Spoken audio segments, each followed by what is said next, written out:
की जय। तो मैदान सीरीज का एपिसोड नंबर 33 जो है वो आपके सामने आ रहा है और ये आज का पहला सवाल आपके सामने। एशिया का सबसे बड़ा ट्यूलिप गार्डन पूछूं आपसे, कहां दोस्तों इसे आपके देखो ट्यूलिप गार्डन कहां पर आपके ट्यूलिप गार्डन जो है वो जम्मू कश्मीर के अंदर, कहां पर जम्मू कश्मीर जो है जो श्रीनगर जो स्थान है यहां पर गार्डन कौन सा है, यहां पर गार्डन आपका ट्यूलिप गार्डन, ठीक है। जम्मू कश्मीर पूछूं आपसे, यहां दोस्तों यहां का आपके पूछे यहां का राष्ट्रीय पशु कौन सा है, छापना आप लोग बताइए यहां का राष्ट्रीय पशु कौन सा है। यहां दोस्तों एक राष्ट्रीय उद्यान मिलता है जो कि एग्जाम के लिए बड़ा महत्वपूर्ण है। दाचिंगम राष्ट्रीय उद्यान कौन सा है, दाचिंगम जो राष्ट्रीय उद्यान है ये एग्जाम के लिए महत्वपूर्ण, आपको ध्यान रखना है कहां पर मिलता है, जम्मू कश्मीर के अंदर ये मिलता है दाचिंगम राष्ट्रीय उद्यान, ठीक है। अगर दोस्तों पूछूं आपसे जम्मू कश्मीर जो है आपके जम्मू कश्मीर जो है वो वर्तमान यूटी बन चुका है आपके, और तारीख कौन सी तारीख आपके 31 अक्टूबर 2019 की तारीख है, ये भी आपको नोट करना है, ठीक है। इससे दोस्तों एक अलग हुआ है ना, हंगुल लिखिए कौन सा आपके, हंगुल जो है इसका राष्ट्रीय पशु है, ये भी आपको नोट करना है, ठीक है। हंगुल इसका राष्ट्रीय पशु है। जम्मू कश्मीर दोस्तों स्टेट था ना, तो इस स्टेट से आपके दो यूटी बनते हैं, एक तो खुद जम्मू कश्मीर बनता है और एक इसके अलावा कौन सा बनता है, लद्दाख बनता है। कौन सा लद्दाख बनता है। इस लद्दाख के अंदर कितने, इस लद्दाख के अंदर कितने जिले हैं, दो जिले हैं, एक तो लेह और एक कारगिल। कौन सा है, लेह और कारगिल दो जिले इसके अंदर है। और अगर पूछूं आपसे लेह इसकी राजधानी आपके, और अगर पूछे आपसे कि लद्दाख का राष्ट्रीय पशु अभी हाल ही में कौन बनाया गया है, और याद कीजिए लद्दाख का राष्ट्रीय पशु जो है अभी दोस्तों हाल ही में कौन सा बनता है, ये बनता है आपके सिनो लियोपर्ड। कौन सा बनता है, सिनो लियोपर्ड बनता है। इसे हम लोग कहते हैं हिम तेंदुआ, क्या बोलते हैं, हिम तेंदुआ कहते हैं। तो ये भी आपको नोट करना है, ठीक है। और भारत का पूछे आपसे, भारत का सबसे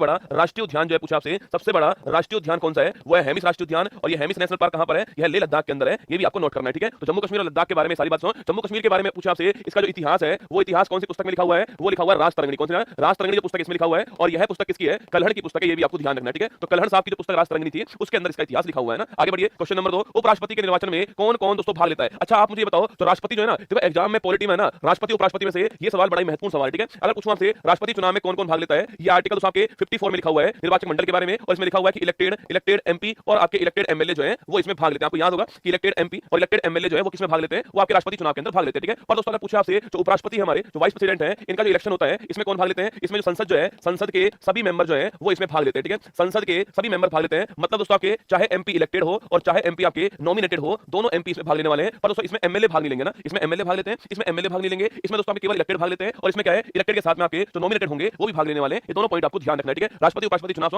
और अगर इस चुनाव में कोई विवाद होता है तो इस विवाद का जो निपटारा होगा वो करने वाला कौन होगा, वो आपका सुप्रीम कोर्ट होगा। कौन होगा, सुप्रीम कोर्ट जो है इस विवाद का निपटारा करने वाला होने वाला, ठीक है। टीपू सुल्तान किस क्लब का दोस्तों मेंबर था, अरे टीपू सुल्तान पूछूं आपसे पहली बार दोस्तों इनके पिता कौन थे बताओ मुझे, अरे इनके पिता का नाम क्या है आपको छापना है, ठीक है। और इनके पिता ने किस आपके रियासत की स्थापना की है वो भी आपको यहां पर बताना है, ठीक है। किस क्लब पूछूं आपसे, यह क्लब कौन सा आपके जैकोबियन क्लब। कौन सा है, जैकोबियन क्लब है, और ये फ्रांस का, ये फ्रांस का क्लब है छापना। इसके मेंबर कौन रह चुके हैं, टीपू सुल्तान दोस्तों रह चुके हैं। मैंने सवाल पूछा आपसे इनके पिता का नाम क्या छापना, अरे टीपू सुल्तान के पिता का नाम क्या था, हैदर अली। कौन सा, हैदर अली जो है वो इनके पिता थे। और हैदर अली का नाम जानते होंगे, जो मैसूर जो है इसकी स्थापना करने वाले कौन थे, वो हैदर अली थे। और इनके बेटे कौन थे आपके टीपू सुल्तान। तो आपके 4 युद्ध हुए आपके किसके बीच में, अंग्रेज और आपके जो मैसूर है उसके बीच 4 युद्ध होते हैं। उन 4 युद्ध में आपके जो 4th युद्ध था आपके जो कि 1799 के अंदर होता है, इस युद्ध के अंदर जो है टीपू सुल्तान की डेथ होती है, ये भी आपको छापना है, ठीक है। अच्छा आपसे पूछूं आपसे इस युद्ध को लड़ने वाले अंग्रेज की ओर से पूछा आपसे अंग्रेजों की ओर से कौन आए थे वो आपको बताना है, ठीक है। अंग्रेजों की ओर से इस युद्ध को लड़ने वाले कौन थे आपको बताना है। बाकी दोस्तों इनकी डेथ होती है आपके, और लिखिए संधि भी होती है, उसका नाम क्या है, श्री रंगपट्टनम की संधि होती है, ये भी आपको ध्यान रखना है, ठीक है। तो कभी सवाल पूछा आपसे यह संधि किसके बीच में होती है, अंग्रेज और मैसूर के बीच में यह संधि होती है। 4 वॉर होते हैं आपके, और जो 4th वॉर था उसमें टीपू सुल्तान की डेथ होती है। सवाल पूछा मैंने आपसे अंग्रेज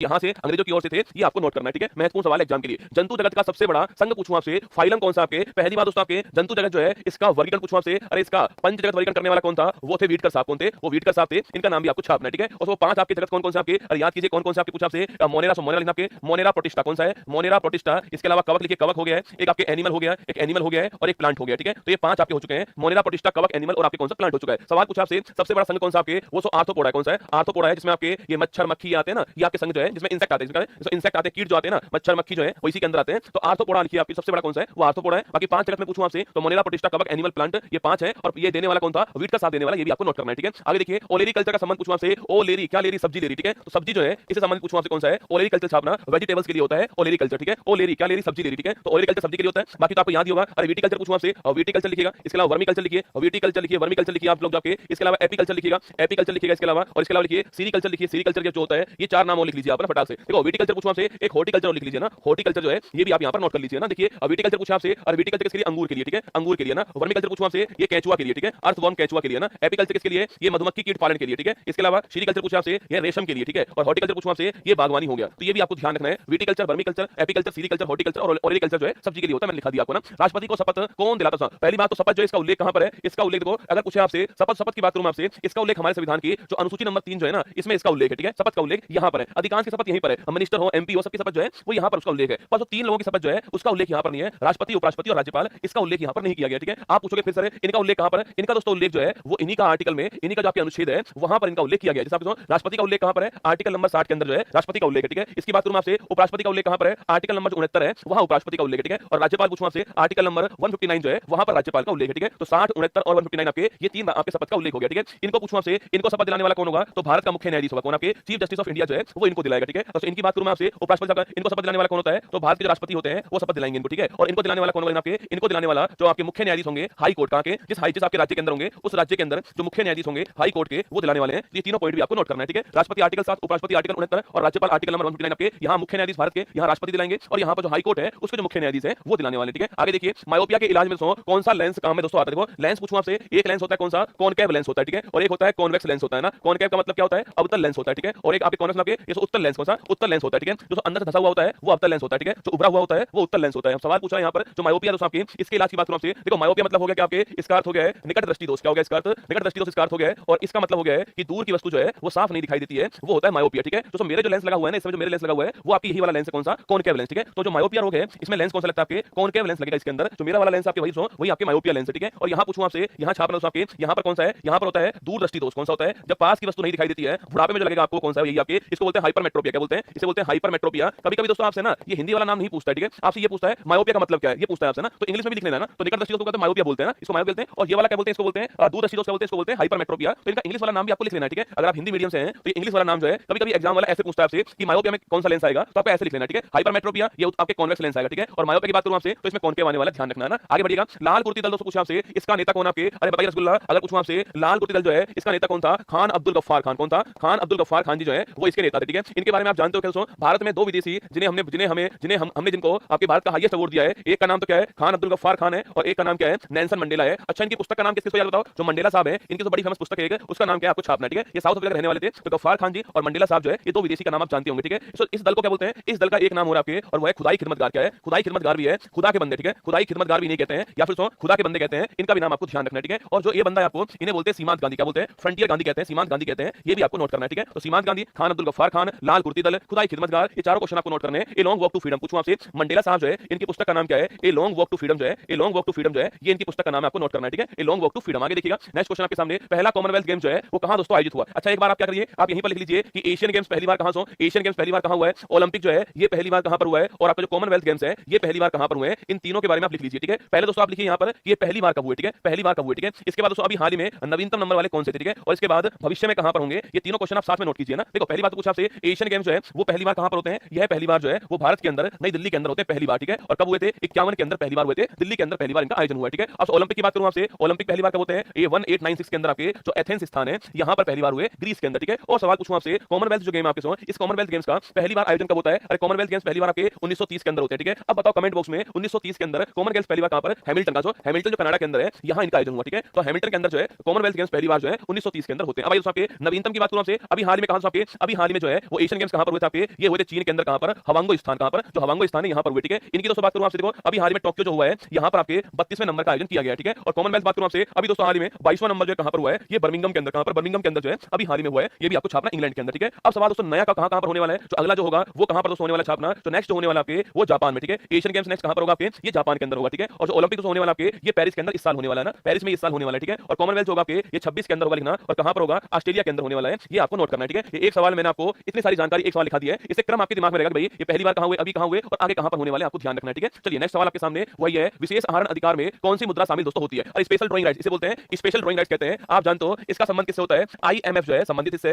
और मैंने कहा था इसको पेपर गोल्ड बोलते हैं। क्या बोलते हैं? इसे पेपर गोल्ड कहते हैं, ये भी आपको ध्यान रखना है। ठीक है, इसमें दोस्तों 5, इसमें कितनी आपके इसमें वर्तमान में 5 मुद्राएं शामिल है। कौन कौन सी है? एक तो सबसे डॉलर शामिल है इसके अंदर, डॉलर है, इसके अलावा एक पाउंड शामिल है इसके अंदर। ठीक है, एक इसके अलावा आपके यूरो शामिल है इसके अंदर ना, एक इसके अलावा येन जो कि जापान का, जापान की करेंसी है, पाउंड इंग्लैंड करेंसी हो गई है, डॉलर आपका यूएसए हो गया है, और यूरो आप जानते हो ईयू की करेंसी आपकी यूरो हो चुकी है ना। एक हमारा जो है इसके अलावा युवान या फिर रेमनबी जो है यह करेंसी भी शामिल है जो कि चीन की करेंसी है। अभी पूछूं आपसे नवीनतम कौन सी है, तो अभी हाल ही में लेटेस्ट करेंसी कौन सी है? वो युवान रेमनबी करेंसी जो है अभी हाल ही में शामिल होने वाली ये नवीनतम करेंसी है, ये आपको यहां पर नोट करना है। ठीक है, तो आईएमएफ के बारे में नोट कर लेना, एचडीआर के बारे में नोट कर लेना, इसकी फुल फॉर्म इंग्लिश में होती है स्पेशल ड्राइंग राइट्स। क्या होती है? स्पेशल ड्राइंग राइट्स, इसको इंग्लिश में कहते हैं, या फिर हिंदी में क्या बोलते हैं इसको? हिंदी में कहते हैं विशेष आहरण मुद्रा, ये आपको नोट करना है। ठीक है, आगे देखिए, भारतीय संविधान में स्वतंत्र न्यायपालिका, एकल नागरिकता, डीपीएसपी, संविधान संशोधन और मौलिक कर्तव्य दोस्तों हमने कहां से लिया? अच्छा 5 सवाल एक साथ पूछ लिया आपसे यहां पर। देखो पहली बात आपके स्वतंत्र न्यायपालिका कहां से लिया हमने? आपके ये लिया हमने यूएसए। कहां से लिया? यूएसए से लिया, ये आपको नोट करना है। ठीक है, एकल नागरिकता पूछूं आपसे, यह हमने इंग्लैंड का, इंग्लैंड से लिया है, ये भी आपको नोट करना है, ठीक है। यूएसए के अंदर तो कैसी आपके वहां पर तो दोहरी नागरिकता है, ये भी आपको ध्यान रखना है, ठीक है। डीपीएसपी की बात करूं आपसे, ये कहां से लिया हमने, ये लिया हमने आयरलैंड, कहां से लिया है, आयरलैंड से लिया हमने डीपीएसपी, है ना। इसके अलावा पूछा आपसे संविधान संशोधन पूछूं आपसे, कहां से लिया है, साउथ अफ्रीका छापना, यहां से लिया हमने संविधान संशोधन, है ना। और मौलिक कर्तव्य पूछूं कहां से लिया है, ये हमने कहां से लिया, रूस से लिया है, ये भी आपको ध्यान रखना है, ठीक है। रूस से हमने क्या लिया, आपके फंडामेंटल ड्यूटी लिया, ये आपको नोट करना है। अच्छा बताओ, अगर आपसे पूछ ले तो यहाँ पर, अगर आपसे पूछूं आपसे कि जो आपातकाल है, इस आपातकाल में मौलिक अधिकारों पर क्या प्रभाव पड़ता है, यह बात दोस्तों हमने संविधान में से किस संविधान से लिया है, ये आपको छापना है, ठीक है। आगे बढ़िएगा, नेक्स्ट क्वेश्चन आपके सामने, कॉकेशस पर्वत की सबसे ऊंची चोटी कौन सी है। पहली बात दोस्तों यह पर्वत पूछूं आपसे, अरे याद कीजिए, एशिया और यूरोप जो है ना, इस एशिया यूरोप की बाउंड्री बनाने वाले पर्वत कौन सा है, उस पर्वत का नाम आपके सामने यहाँ पर, ठीक है। बाकी दोस्तों और भी पर्वत है, ऐसा नहीं, यही आपके और भी पर्वत है आपके, जैसे देख लीजिए आप, एशिया अफ्रीका पूछूं, एशिया यूरोप पूछा आपसे, इनके बीच में बाउंड्री बनाने वाला पर्वत कौन सा है, वो यूराल पर्वत भी है, ठीक है। यूराल पर्वत भी है और इस नाम की नदी भी है, ठीक है। इस नाम की नदी भी है जो बाउंड्री बनाती है, ठीक है। तो यूराल पर्वत, यूराल नदी और कॉकेशस, ये तीनों पॉइंट आपको नोट करना है, बाउंड्री बनाने वाले ये आपके स्थान है ना। मैंने पूछा आपसे आपातकाल के समय आपके जो मौलिक अधिकार है उन पर क्या प्रभाव पड़ेगा, ये दोस्तों बात हमने कहां से ली है, जो 22वां संविधान किसका, जर्मनी का जो है, ये हमने यहां से लिया, आपको ध्यान रखना है, ठीक है। अब देखिए मैंने आपसे कहा, हां दोस्तों लिखना, आपातकाल में सारे मौलिक अधिकार जो है वो आपके सस्पेंड हो सकते हैं, पर दो को छोड़ करके, आर्टिकल 20 21 छोड़ करके, ये सवाल एग्जाम में खूब आता है, आर्टिकल 20 और 21 जो है सस्पेंड नहीं होंगे, ये आपको नोट करना है, ठीक है। तो यूराल पर्वत, यूराल नदी, ये दोनों बाउंड्री बनाती है, बाकी ये भी बाउंड्री बनाता है। सवाल पूछा सबसे ऊंची चोटी कौन सी है, माउंट एलब्रुज कौन सी है, माउंट एलब्रुज है। और आप लिख लीजिएगा यूरोप महाद्वीप पूछा आपसे, यूरोप महाद्वीप की हाईएस्ट पीक कौन सी है, तो यूरोप महाद्वीप की जो हाईएस्ट पीक है वो माउंट एलब्रुज है, ये भी आपको ध्यान रखना है, ठीक है। बाकी सारे पॉइंट आपके लिए महत्वपूर्ण होंगे। उच्च न्यायालय के न्यायाधीशों का अपॉइंटमेंट कौन करता है, अरे मैंने तो आपसे कहा था राष्ट्रपति अपॉइंटमेंट की बात करूं आपसे, अरे किस किस का अपॉइंटमेंट करता है, तो आप लिख लीजिए दोस्तों यहाँ पर जो है राष्ट्रपति साहब जो है वो भारत के प्रधानमंत्री जो है इनका अपॉइंटमेंट करते हैं। मेरी बात सुनना, एग्जाम के लिए बहुत ही महत्वपूर्ण सवाल है, राष्ट्रपति किसका, आपके राष्ट्रपति साहब जो है जो भारत के प्रधानमंत्री होंगे उनका अपॉइंटमेंट कौन करता है, राष्ट्रपति साहब करते हैं, ठीक है। इसके अलावा पूछूं आपसे, इसके अलावा सुप्रीम कोर्ट और जो हाई कोर्ट जो है जो इनके न्यायाधीश होते हैं इनका अपॉइंटमेंट राष्ट्रपति करता है, ठीक है। इसके अलावा सीएजी हो गया है, इसके अलावा महान्यायवादी हो गया है, यूपीएससी हो गया है, इसके अलावा चीफ इलेक्शन कमिश्नर हो गया है, ये सारे अपॉइंटमेंट कौन करता है आपके, यह भी राष्ट्रपति साहब करते हैं, ठीक है। बाकी दोस्तों national commission for schedule caste हो गया है, national commission for schedule tribe हो गया आपके, ये सारे भी अपॉइंटमेंट आपके, ये सारे अपॉइंटमेंट भी राष्ट्रपति साहब ही करते हैं, ठीक है। सवाल पूछा यहाँ पर उच्च न्यायालय के न्यायाधीश, कई लोग सोचते हैं कि इसका अपॉइंटमेंट जो है वो राज्यपाल करेगा, नहीं रसगुल्ला, राज्यपाल नहीं करेगा, इसका अपॉइंटमेंट भी राष्ट्रपति करते हैं। एग्जाम के लिए महत्वपूर्ण सवाल है, ठीक है। राज्यपाल नहीं करेगा ना, राज्यपाल नहीं करेगा, राष्ट्रपति ही अपॉइंटमेंट करता है, ये सारे अपॉइंटमेंट कौन करता है, राष्ट्रपति करता है, ये आपको ध्यान रखना है। बाकी यह पॉइंट एग्जाम के लिए महत्वपूर्ण है कि हाई कोर्ट के जो न्यायाधीश होंगे उसका अपॉइंटमेंट जो है राष्ट्रपति के हाथ में नोट कीजिएगा, ठीक है। थेवा कला और उस्तकला पूछा आपसे, इसका संबंध किससे, आपके पहली बात तो यह है संबंध राजस्थान से, कहां से संबंध जो है राजस्थान से है, ये तो आप शायद जानते होंगे, बड़ी फेमस क्वेश्चन है। थेवा कला सवाल जो है ये तो यूपीएससी अपने एग्जाम में पूछ चुका है, ठीक है। अरे पूछूं आपसे, थेवा कला पूछा आपसे, कांच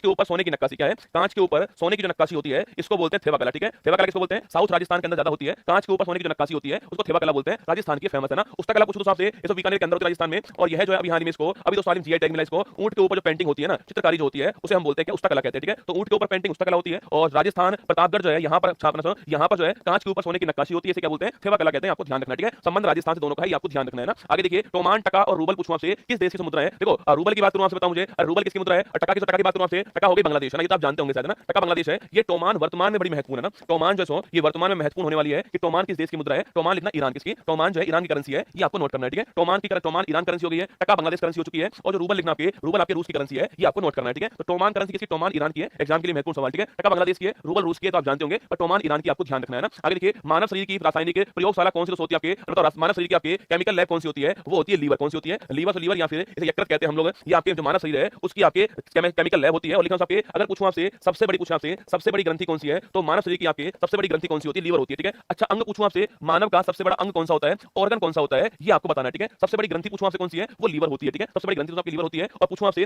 जो पित्तरस जो होता है इसको बाइल जूस बोलते हैं, क्या बोलते हैं, इसे हम लोग बाइल जूस कहते हैं। इस बाइल जूस का निर्माण कहां पर होता है, सो लीवर के अंदर छापना, इसका निर्माण होता है बाइल जूस का, ठीक है। विटामिन ए पूछूं आपसे, कहां पर स्टोर रहता है, विटामिन ए भी छापना आपके सो लीवर के अंदर स्टोर रहता है, ठीक है। अगर सो लीवर खराब हो गया तो रोग कौन सा होगा, तो रोग होता है आपके हेपेटाइटिस रोग होता है, ये भी आपको ध्यान रखना है, ठीक है। लीवर खराब होने पर मैंने पूछा आपसे सबसे बड़ा ऑर्गन कौन सा आपके, वो है स्किन, कौन सा है, स्किन जो है हमारी सबसे बड़ा ऑर्गन है। और ग्लैंड पूछो कौन सी आपके, सबसे बड़ी ग्लैंड कौन सी है, लीवर हमारी छापना आपके लार्जेस्ट ग्लैंड है। बाइल जूस का निर्माण, विटामिन ए का संचय स्टोर कहां पर होता है, सो लीवर के अंदर होता है। हेपेटाइटिस छापना रोग किस संबंध आपके, लीवर संबंधी रोग है आपके। और पूछा अगर आपसे यहां पर सो कि मानव शरीर के अंदर सर्वाधिक रीजनरेशन पावर जो है वो किस अंग के अंदर होती है, तो वो लीवर के अंदर होती है, ठीक है। सर्वाधिक पूछो कहां पर, सर्वाधिक छापना लीवर में होती है। और न्यूनतम कहां पर होती है पूछो आपसे, अरे मिनिमम रीजनरेशन पावर कहां पर होती है, वो होती है न्यूरॉन, मस्तिष्क के अंदर ना, मस्तिष्क न्यूरॉन आपकी यहां पर होती है, ये भी आपको ध्यान रखना है, ठीक है। आगे बढ़िएगा, नेक्स्ट क्वेश्चन आपके सामने, world book and copyright day जो है वो कौन सी तारीख को दोस्तों होता है। और ये सवाल एग्जाम में आया हुआ सवाल है कि वर्ल्ड बुक और कॉपीराइट डे जो है इसकी तारीख कौन सी, बताओ मुझे आपसे, अरे इसकी तारीख कौन सी है, क्या दोस्तों 21 अप्रैल तारीख है इसकी, या इसकी तारीख 22 अप्रैल है, या तारीख इसकी 23 अप्रैल है, या 24 अप्रैल है। ये चारों की चारों महत्वपूर्ण दिवस आपके सामने, ठीक है। देखिए दोस्तों, स्किन क्या होती है, स्किन रसगुल्ला, जब मैं आपके कान के नीचे बजाऊंगा ना अपने हाथ से, तो ये गाल की जो स्किन होगी ना उस पर टमाटर छप जाएगा, ठीक है। तो स्किन क्या होती है, ये आपकी स्किन होती है, ये वाली, ठीक है। गोरी गोरी जो आपकी स्किन है ना वो स्किन होती है ना, स्किन क्या होती है, गजब बात है। कल पूछा था कान क्या होता है ना, कान तो कान ही होता है रसगुल्ला यार, स्किन तो स्किन ही होती है। आर्टिकल पूछूं आपसे, बताओ मुझे, अरे 21 अप्रैल की बात करूं आपसे, 21 अप्रैल डे कौन सा होता है, देखो इसका आंसर 23 अप्रैल हो गया ना, इसका जो आंसर वो क्या होता है, वो 23 अप्रैल होता है, ठीक है। हम 21 अप्रैल की बात करें आपसे, आपके सिविल सर्विस डे जो है, सिविल सर्विस डे आपके 21 अप्रैल को होता है ना। 22 अप्रैल की बात करूं आपसे, आपके 22 अप्रैल जो है पृथ्वी दिवस 22 अप्रैल को होता है, ठीक है। 23 तारीख की बात हम कर चुके हैं ना। और 24 की बात करूं आपसे, 24 अप्रैल छापना आपके इस तारीख को पंचायती राज दिवस जो है ये इस तारीख को होता है, चारों आपको ध्यान रखना ना, 21, 22, 23, 23, 24, 21 सिविल सर्विस, 22 आपके अर्थ, 23 हमारा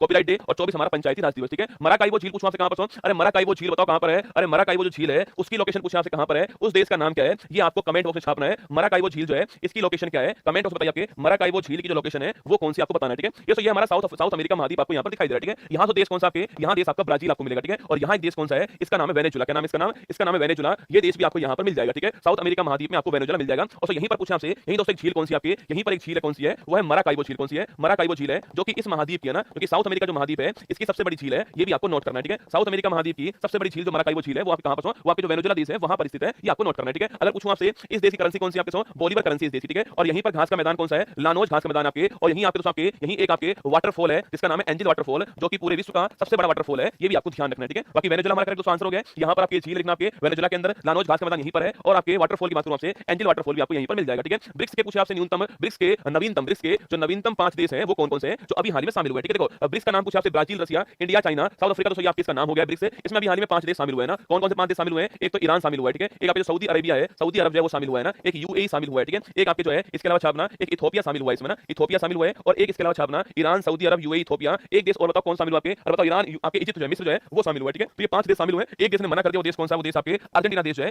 इसने मना कर दिया शामिल होने से, ये भी आपको नोट करना है, ठीक है। परमाणु बम का जनक कौन है, छापना। अरे परमाणु बम जो है इसका जनक कौन आपके, वो है ओपेनहाइमर, जिसके ऊपर फिल्म बनी है ना, वही जनक है परमाणु बम का। फादर ऑफ एटम बम कौन है, ओपेनहाइमर आपके, ये फादर ऑफ एटम बम हो गया, ठीक है। अच्छा पूछा आपसे जो हाइड्रोजन बम है इसके जनक कौन, बताओ इसके फादर कौन है, जनक कौन है, ये आपको बताना है, ठीक है। परमाणु बम ओपेनहाइमर हो गया है, और परमाणु बम जो छापना ये किस पे आपके, ये नाभिकीय जो विखंडन होता है इस सिद्धांत पे काम करता है, ये भी आपको ध्यान रखना है, ठीक है। इस सिद्धांत पे काम करता है, नोट कर लेना ना। मैंने पूछा आपसे जो हाइड्रोजन बम है इसका जनक कौन है, छापना। अरे इसका जनक पूछूं आपसे कौन है, इसका जनक कौन है, एक भी आंसर नहीं आ रहा है। ओपेनहाइमर हो गया, रसगुल्ला छोड़ दो उसको ना, इसका जनक छाप के बताओ, इसका जनक कौन है, टेलर को, टेलर साहब जो है आपके छापना, वो जनक किसके, आपके हाइड्रोजन बम के, ठीक है। आगे देखिएगा भूटिया और लेप्चा ट्राइब्स कहां पर मिलती है, भारत में जो भूटिया और लेप्चा आपके, अरे बाई सिंह भूटिया नाम सुना आपने, कहां पर मिलती है आपके, सिक्किम में मिलती है, सिक्किम के अंदर मिलती है भूटिया और लेप्चा ट्राइब्स, ठीक है। इसके अलावा भारत में थोरियम कहां मिलता है आपके, थोरियम जो कहां मिलता है भारत के अंदर, थोरियम भारत में कहां मिलता है, एक तो मिट्टी हमारे यहां पर इसको बोलते हैं मोनोजाइट मृदा कहते हैं, और यह मृदा कहां पर मिलती है, यह मृदा जो है केरल के अंदर मिलती है। इस मृदा के अंदर क्या मिलता है, थोरियम मिलता है, ये आपको ध्यान रखना है, ठीक है। आगे देखिए इकाना दोस्तों स्टेडियम जो है इसका नया नाम क्या है, ठीक है। अरे इकाना का नया नाम क्या आपके, ये पहली बात तो कहां पर है, नवाबों की नगरी लखनऊ के अंदर जो है इकाना स्टेडियम है, ठीक है। अगला क्वेश्चन पूछूं आपसे, इसका नया नाम क्या है, इसका नया नाम है अटल बिहारी वाजपेयी, क्या नाम है, अटल बिहारी वाजपेयी स्टेडियम जो है ये इसका नया नाम है, आपको ध्यान रखना है, ठीक है। लखनऊ के अंदर इकाना स्टेडियम आपके, और इसका नया नाम आपके अटल बिहारी वाजपेयी स्टेडियम हो चुका है, ये भी आपको ध्यान रखना है, ठीक है। ग्लोबल जेंडर गैप इंडेक्स जारी करने वाली संस्था कौन सी, ठीक है। इसको जारी करने वाली संस्था कौन सी है, वो है वर्ल्ड इकोनॉमिक फोरम, कौन सी है, विश्व आर्थिक मंच जो है वो जारी करने वाली संस्था है। इसके बारे में आप जानते होंगे कि 1971 की स्थापना होती है आपके, और आपके स्विट्जरलैंड में इसका मुख्यालय हो गया है, जिनेवा के अंदर इसका मुख्यालय होता है, और दावोस में जो है इसकी हर साल जो है शीतकालीन बैठक होती है, दावोस की बैठक बड़ी फेमस होती है, ये भी आपको याद होगा, ठीक है। तो वर्ल्ड इकोनॉमिक फोरम हमारा करेक्ट आंसर हो गया है ग्लोबल जेंडर गैप इंडेक्स के अंदर। रेलवे लाइन का सर्वाधिक पूछूं आपसे विकास करने वाला कौन सा, रेलवे लाइन का पूछा आपसे सर्वाधिक विकास करने वाला कौन था, वो था आपके कौन, आपके वो था झंडू बाम करजन जो है इसने सर्वाधिक विस्तार किया है, ये आपको नोट करना है, ठीक है। अरे इसका नाम जानते हो तो कहां पर आपके, अरे याद करो आपके, इसका इनका नाम याद कीजिए, करजन साहब का नाम जो है बंगाल विभाजन कौन सा है, जो बंगाल विभाजन हुआ था आपके उस टाइम पर कौन सा, आपके उस टाइम पे भी करजन साहब से आपको नोट करना है, ठीक है। बाकी पूछा आपसे रेलवे लाइन जो इसका लाइन का पूछे, लाइन का सर्वाधिक विस्तार किसके टाइम पे हुआ है, इनके टाइम पर हुआ है, ये आपको नोट करना है, ठीक है। तो आइए शुरुआत करते हैं 30 मई 2030